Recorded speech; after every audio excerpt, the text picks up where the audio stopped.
आपने प्रश्न पूछा था कि सर रामधारी सिंह दिनकर जो राष्ट्र कवि हैं उनके बारे में कुछ बताया जाए।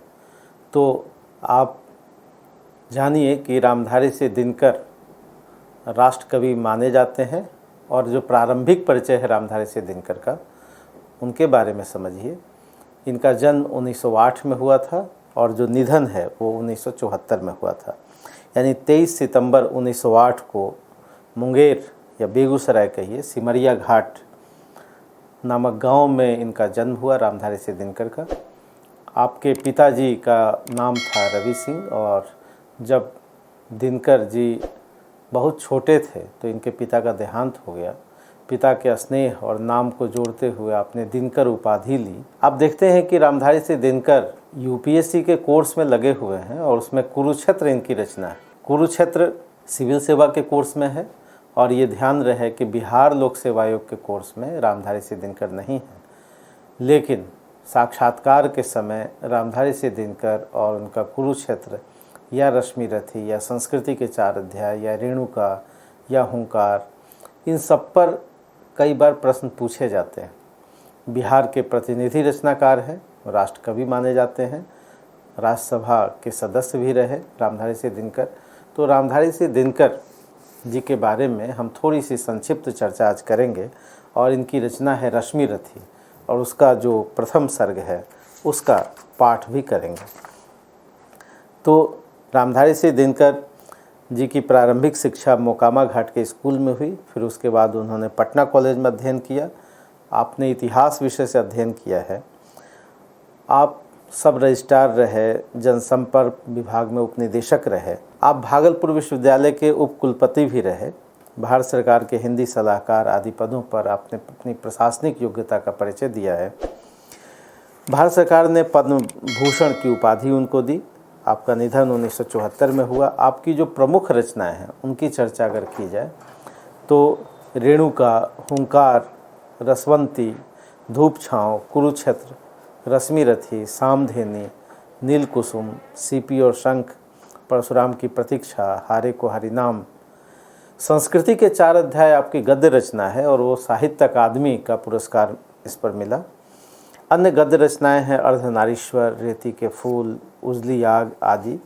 यानी रामधारी सिंह दिनकर जी की बहुविध रचनाएं हैं और जो आपकी काव्य भाषा है उसमें एक वैशिष्ट है कि आप कठिन शब्दों का भी प्रयोग, वैसे तो वो कठिन शब्द होते हैं लेकिन जब वो वाक्य में उतरते हैं तब वो सरल हो जाते हैं। और प्रवाहमयी भाषा तो है ही, ओज गुण तो है ही, राष्ट्रीय चेतना तो है ही, सामाजिक विषमता की समाप्ति की बातें तो है ही, सामाजिक आर्थिक सांस्कृतिक विशेषता रामधारी सिंह दिनकर की रचनाओं में मिलती है। तो ऐसे ही बड़े रचनाकार रामधारी सिंह दिनकर की रचना कुरुक्षेत्र है जो 1945 में रचित है, जो सिविल सेवा के कोर्स में है। 1950 में आपकी एक प्रतिनिधि रचना रश्मिरथी जो कर्ण के जीवन पर आधारित है, जिसमें विचार है, जिसमें कथा सूत्र है, जिसमें सामाजिक सांस्कृतिक सरोकार है और जो संवाद शैली में रचित है। तो ऐसी ही रचना रश्मिरथी पर आज हम लोग विचार करेंगे और रश्मिरथी का पाठ भी करेंगे। रश्मिरथी में स्वयं कर्ण ये कहते हैं, मैं उनका आदर्श कहीं जो व्यथा न खोल सकेंगे, पूछेगा जग किंतु पिता का नाम न बोल सकेंगे, जिनका निखिल विश्व में कोई कहीं न अपना होगा, मन में लिए उमंग जिन्हें चिरकाल कल्पना होगा। यानी कर्ण कह रहे हैं कि मैं उनका आदर्श हूँ जो अपनी व्यथा को खोल नहीं पाएंगे, अपनी जाति व्यवस्था के कारण, जातिगत संरचना के कारण। स्मरणीय है कि भारत में जाति व्यवस्था एक विष के समान है जो भारतवर्ष की प्रगति में, समावेशी विकास में बाधक रहा है। तो यहाँ कर्ण कह रहे हैं कि मैं उनका आदर्श बनूंगा जो कभी अपनी व्यथा न खोल सकेंगे, पूछेगा जग किंतु पिता का नाम न बोल सकेंगे, जिनका निखिल विश्व में कोई कहीं न अपना होगा, मन में लिए उमंग जिन्हें चिरकाल कल्पना होगा। तो मानवीय गुणों की पहचान, सामाजिक विषमता की समाप्ति, आर्थिक विषमता की समाप्ति, यानी इन सब विचारों से संबंधित ये रश्मिरथी रचना। और कुल और जाति का अहंकार विदा होना चाहिए था, जो नहीं हुआ अभी तक। रामधारी सिंह दिनकर लिखते हैं भूमिका में कि मनुष्य केवल उसी पद का अधिकारी होगा जो उसके सामर्थ्य से सूचित होता है, उस पद का नहीं जो उसके माता पिता या वंश की देन है। काश यह स्वप्न और यह प्रश्न पूरा होता तो संविधान के आदर्श, संविधान के स्वप्न भी पूरे होते। तो हम लोग देखेंगे कि रश्मि रथी 7 सर्गों की रचना है। 1950 के दशक में लिखा राष्ट्रकवि दिनकर ने। हम लोग रश्मि रथी के प्रथम सर्ग का वाचन करेंगे और यह जो प्रथम सर्ग है उसका प्रारंभ होता है, जय हो जग में जले जहाँ भी नमन पुनीत अनल को, जिस नर में भी बसे हमारा नमन तेज को बल को। रश्मि रथी कर्ण के जीवन पर आधारित है। श्री रामधारी सिंह दिनकर राष्ट्रकवि हैं आप, और ये पहली पंक्ति बीपीएससी के साक्षात्कार में भी पूछी जाती है। जय हो जग में जले जहाँ भी, उस पवित्र आग को स्मरण है, उस पवित्र आग को नमन है, जय हो उसका। जिस नर में भी बसे हमारा नमन तेज को बल को, जिस किसी भी व्यक्ति में बसे हम नमन करते हैं, अभिनंदन करते हैं उस तेज को और उस बल को। किसी वृंत पर खिले पर नमस्य है फूल, किसी वृंत पर खिले विपिन में पर नमस्य है फूल। नमन उस फूल को चाहे किसी टहनी पर हो, सुधि खोजते नहीं गुणों का आदिशक्ति का मूल। ऊंच नीच का भेद न माने वही श्रेष्ठ ज्ञानी। देखिए दिनकर जी कहते हैं कि श्रेष्ठ ज्ञानी कौन है, जो ऊंच नीच का भेद न माने। दया धर्म जिसमें हो सबसे वही पूज्य प्राणी है। क्षत्रिय वही भरी हो जिसमें निर्भयता की आग। क्षत्रिय कौन है, जिसमें निर्भयता की आग हो। सबसे श्रेष्ठ वही ब्राह्मण है, हो जिसमें तप त्याग। जो तप और त्याग से जुड़ा हो वही ब्राह्मण है। जो षड्यंत्र से, अपराध से और नकारात्मक मानसिकता से भरा हो वो ब्राह्मण नहीं है। सबसे श्रेष्ठ वही ब्राह्मण है, हो जिसमें तप त्याग। तेजस्वी सम्मान खोजते नहीं गोत्र बतला के, गोत्र बतला करके तेजस्वी सम्मान नहीं खोजते। जाति और कुल का अभिमान बेमानी है। यही संविधान का भी स्वप्न है, यही रश्मि रथी का भी स्वप्न है और यही राष्ट्रकवि दिनकर का भी स्वप्न है। तेजस्वी सम्मान खोजते नहीं गोत्र बतला के, पाते हैं जग से प्रशस्ति अपना कर्तव्य दिखला के। अपने कर्मठता को, अपनी कर्मठता से ही वो व्यक्ति पहचाना जाता है, न कि जाति कुल और अभिमान से। हीन मूल की ओर देख जग गलत कहे या ठीक, वीर खींचकर ही रहते हैं इतिहासों में लीक। जो वीर हैं, जो शौर्यशाली हैं, जो अपने भुजदंड पर भरोसा करते हैं, जो अपने कर्म पर भरोसा करते हैं, वे अंततः इतिहासों में लीक बना करके ही रहते हैं। जिस तरह कर्ण ने बनाया, जिस तरह राष्ट्रकवि दिनकर ने भी बनाया। कर्ण का परिचय, जिसके पिता सूर्य थे माता कुंती सती कुमारी, उसका पलना हुई धार पर बहती हुई पिटारी। सूत वंश में पला चखा भी नहीं जननी का क्षीर, निकला कर्ण सभी युवकों में तब भी अद्भुत वीर। ये प्रारंभिक परिचय, जिसके पिता सूर्य थे और माता कुंती सती कुमारी, उसका पलना हुई धार पर बहती हुई पिटारी। कथा यही है कि कुंती ने लोक लाज के भय से कर्ण को एक पिटारी में बंद करके और धार पर नदी में बहा दिया था। तन से समर शूर मन से भावुक स्वभाव से दानी। ये कर्ण कैसा निकला? तन से समर शूर मन से भावुक स्वभाव से दानी, जाति गोत्र का नहीं शील का पौरुष का अभिमानी। ज्ञान ध्यान शस्त्रास्त्र शास्त्र का कर सम्यक अभ्यास किया कर्ण ने। जिजीविषा के साथ, अपनी कर्तव्य निष्ठा के साथ, अपने प्रबंधन के साथ अपने गुण का किया कर्ण ने आप स्वयं सुविकास। तो अपने गुणों का कर्ण ने सेल्फ जो विकसित होता है उसकी चर्चा कर रहे हैं दिनकर। अलग नगर के कोलाहल से, अलग पुरी पुरजन से, कठिन साधना में उद्योगी लगा हुआ तन मन से। निज समाधि में निरत सदा निज कर्मठता में चूर, वन्य कुसुम सा खिला कर्ण जग की आँखों से दूर। नहीं फूलते कुसुम मात्र राजाओं के उपवन में। राष्ट्रकवि दिनकर कह रहे हैं कि फूल केवल राजाओं के उपवन में नहीं खिलते, अमित बार खिलते हुए पुर से दूर कुंज कानन में।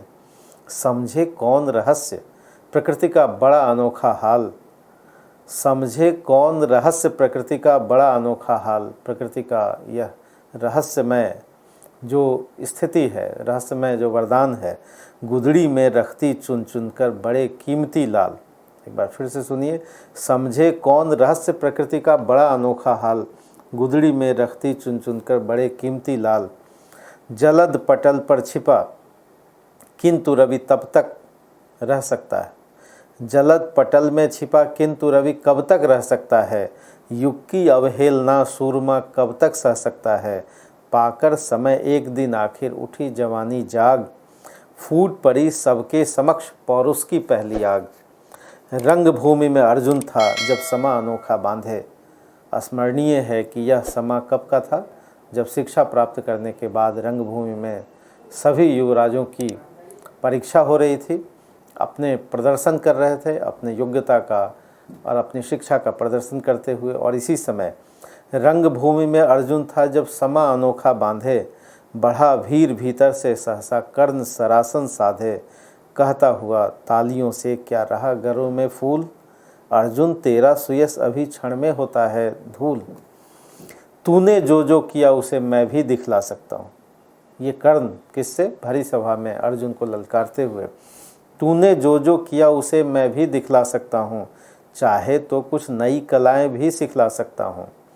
आँख खोल कर देख कर्ण के हाथों का व्यापार, फूले सस्ता सुयश प्राप्त कर उस नर को धिक्कार, जो बगैर किसी कर्म के अगर फूलता हो अपने यश पर तो वैसे व्यक्ति को धिक्कार है। इस प्रकार कह लगा दिखाने कर्ण कलाएं रण की, सभा स्तब्ध रह गई रह आँख टगी जन जन की, मंत्र मुग्ध सा मौन चतुर्दिक जन का पारावार, गूंज रही थी मात्र कर्ण की धनवा की टंकार। तो अभी कर्ण के धनुष की टंकार सुनाई दे रही थी और सब लोग किंग कर्तव्य विमूढ़ होकर चतुर्दिक जन का पारावार देख रहा था कर्ण के कौशल को। फिरा कर्ण त्यों साधु साधु का उठे सकल नर नारी, राजवंश के नेताओं पर परी विपद अति भारी, द्रोण भीष्म अर्जुन सब फीके सब हो रहे उदास, एक सुयोधन बढ़ा बोलते हुए वीर शाबाश। इस अवसर का लाभ उठाते हुए दुर्योधन शाबाश कहते हुए और बाकी लोग स्तब्ध हैं। द्वंद्व युद्ध के लिए पार्थ को फिर उसने ललकारा, अर्जुन को चुप ही रहने का गुरु ने किया इशारा। गुरु समझ गए इस परिस्थिति को और चुप रहने का इशारा करते हैं अर्जुन को। कृपाचार्य ने कहा, सुनो हे वीर युवक अनजान, भरत वंश अवतंस पांडु की अर्जुन है संतान, क्षत्रिय है यह राजपुत्र है यूं ही नहीं लड़ेगा, जिस तिस से हाथापाई में कैसे कूद पड़ेगा, अर्जुन से लड़ना हो तो मत गहो सभा में मौन, नाम धाम कुछ कहो बताओ कि तुम जाति हो कौन। तो ये कृपाचार्य कह रहे हैं कि अगर अर्जुन से लड़ना हो, अर्जुन से प्रतिस्पर्धा करना हो तो तुम बताओ कि तुम्हारी जाति क्या है, तुम्हारा कुल क्या है। और इसी जाति और कुल के अभिमान को तोड़ने के लिए, जाति और कुल की स्थिति मजबूत न हो इसके लिए रश्मि रथी की रचना हुई है। राष्ट्रकवि दिनकर मानते हैं कि योग्यता की ही परीक्षा होनी चाहिए। कबीर भी कहते थे कि जाति पाति पूछे नहीं कोई, हरि को भजय सो हरि का होई। यानी जाति न पूछो साधु की, पूछ लीजिए ज्ञान। और यही बात राष्ट्रकवि दिनकर भी कहना चाहते हैं। जिस जाति व्यवस्था के दंश को तोड़ने के लिए महात्मा बुद्ध ने प्रयास किया, भक्ति आंदोलन ने प्रयास किया, सामाजिक धार्मिक सुधार आंदोलन ने प्रयास किया, कथा सम्राट प्रेमचंद ने प्रयास किया, उस जाति व्यवस्था को तोड़ने का प्रयास राष्ट्रकवि दिनकर भी कर रहे हैं रश्मि रथी के माध्यम से। और देखिए आगे, जाति हायरी जाति कर्ण का हृदय क्षोभ से डोला, कुपित सूर्य की ओर देख वह वीर क्रोध से बोला। सूर्य की तरफ, सूर्यपुत्र हैं कर्ण। जाति जाति रटते जिनकी पूंजी केवल पाखंड, जो पाखंडी हैं वही जाति जाति रटते हैं। मैं क्या जानूँ जाति जाति हैं ये मेरे भुजदंड, मेरे कर्म मेरे भुजदंड, मेरा बल मेरी योग्यता ही मेरी जाति है। कर्ण यह कहते हुए ऊपर सिर पर कनक छत्र भीतर काले के काले, शर्माते हैं नहीं जगत में जाति पूछने वाले। ऊपर सिर पर कनक छत्र भीतर काले के काले, शर्माते हैं नहीं जगत में जाति पूछने वाले। सूत पुत्र हूँ मैं लेकिन थे पिता पार्थ के कौन, भरी सभा में कर्ण पूछते हुए कि भाई ठीक है मैं सूत पुत्र हूँ, लेकिन ये तो बताइए कि पार्थ का अर्थ है अर्जुन के पिता कौन है। साहस हो तो कहो ग्लानि से रह जाओ मत मौन, मस्तक ऊंचा किए जाति का नाम लिए चलते हो, पर अधर्म में शोषण के बल से सुख में पलते हो। ये चैलेंज है कर्ण का। अधम जातियों से थर थर कांपते तुम्हारे प्राण, छल से मांग लिया करते हो अंगूठे का दान। एकलव्य को संकेत में करते हुए अंगूठे का दान। पूछो मेरी जात शक्ति हो तो मेरे भुजबल से, कर्ण कहते हुए चैलेंज देते हुए, पूछो मेरी जात शक्ति हो मेरे भुजबल से, रवि समाज दीपित ललाट से और कवच कुंडल से। पढ़ो उसे जो झलक रहा है मुझ में तेज प्रकाश, मेरे रोम रोम में अंकित है मेरा इतिहास। अर्जुन बड़ा वीर क्षत्रिय है तो आगे वह आए, क्षत्रियत्व का तेज जरा मुझको भी तो दिखलाए। अभी छीन इस राजपुत्र के कर से तीर कमान, अपनी महाजाति की दूंगा मैं तुमको पहचान। योग्यता की परीक्षा हो न कि जाति की न कि कुल की, और कुल के अभिमान से व्यक्ति बड़ा नहीं होता। तो कर्ण यहाँ अपनी वीरता का अपनी योग्यता का परिचय देते हुए कृपाचार्य ने कहा वृथा तुम क्रुद्ध हुए जाते हो। परिस्थितियों को संभालते हुए कृपाचार्य, साधारण सी बात उसे भी समझ नहीं पाते हो। राजपुत्र से लड़े बिना होता हो अगर अकाज, अर्जित करना तुम्हें चाहिए पहले कोई राज। यानी अब एक राजा ही राजा से लड़ेगा। यह जो किंतु परंतु है, यह जो शर्तें हैं, इन शर्तों के पीछे जो स्थितियां हैं, जो परिस्थितियां हैं, जो मानसिकता है, इसी मानसिकता को बताते हुए राष्ट्रकवि दिनकर कर्ण के माध्यम से, रश्मि रथी के माध्यम से, कर्ण हतप्रभ हुआ तनिक मन ही मन कुछ भरमाया, सह न सका अन्याय सुयोधन बढ़कर आगे आया। फिर से दुर्योधन आगे आते हैं। बोला बड़ा पाप है करना इस प्रकार अपमान, उस नर का जो दीप रहा हो सचमुच सूर्य समान। मूल जानना बड़ा कठिन है नदियों का वीरों का। राष्ट्रकवि दिनकर कहना चाहते हैं कि मूल जानना बड़ा कठिन है नदियों का वीरों का, धनुष छोड़कर और गोत्र क्या होता रणधीरों का। एक ही तो गोत्र है, वो है धनुष, वो है कर्मठता, योग्यता। पाते हैं सम्मान तपोबल से भूतल पर शूर, जाति जाति का शोर मचाते केवल कायर क्रूर। जाति जाति का शोर मचाते केवल कायर क्रूर। किसने देखा नहीं कर्ण जब निकल भीड़ से आया, अनायास आतंक एक संपूर्ण सभा पर छाया। कर्ण भले ही सूतपुत्र हो अथवा स्वपत चमार, मलिन मगर इसके हैं आगे सारे राजकुमार। सारे राजकुमार इसके आगे मलिन है इनकी योग्यता के सामने। करना क्या अपमान ठीक है इस अनमोल रतन का, मानवता की इस विभूति का, धरती के इस धन का।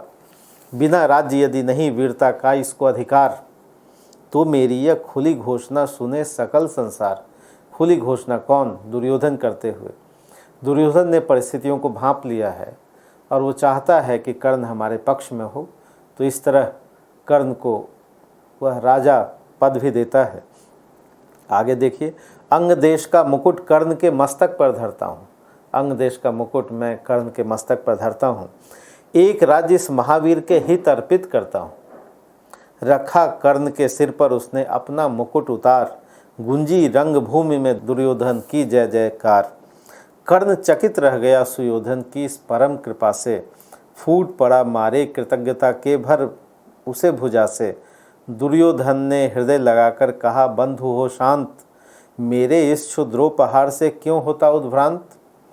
किया कौन सा त्याग अनोखा, दिया राज यदि तुझको। अरे धन्य हो जाए प्राण तू ग्रहण करे यदि मुझको। कर्ण और गल गया, हाय मुझ पर भी इतना स्नेह। वीर बंधु हम हुए आज से एक प्राण दो दे। यहाँ पर कर्ण कहते हुए, वीर बंधु हे दुर्योधन, हम हुए आज से एक प्राण दो दे। और यहाँ पर आप जानते हैं कि महाभारत युद्ध एक नई करवट लेता है। आगे जो भविष्य में युद्ध होने वाला है वो एक नई करवट, नया मोड़ लेने लगता है। भरी सभा के बीच आज जो तूने मान दिया है, पहले पहल मुझे जीवन में जो उत्थान दिया है, ऋणी भला होऊंगा उससे चुका कौन सा दाम। कृपा करें दिन मान कि आऊँ तेरे कोई काम।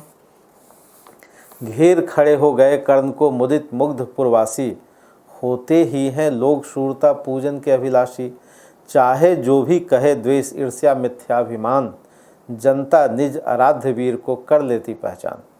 एक बार फिर से सुनिए, चाहे जो भी कहे द्वेष ईर्ष्या मिथ्याभिमान, ईर्ष्या द्वेष और मिथ्याभिमान से चाहे जो कहे, जनता निज आराध्य वीर को पर लेती पहचान। जनता तो पहचान लेती ही है।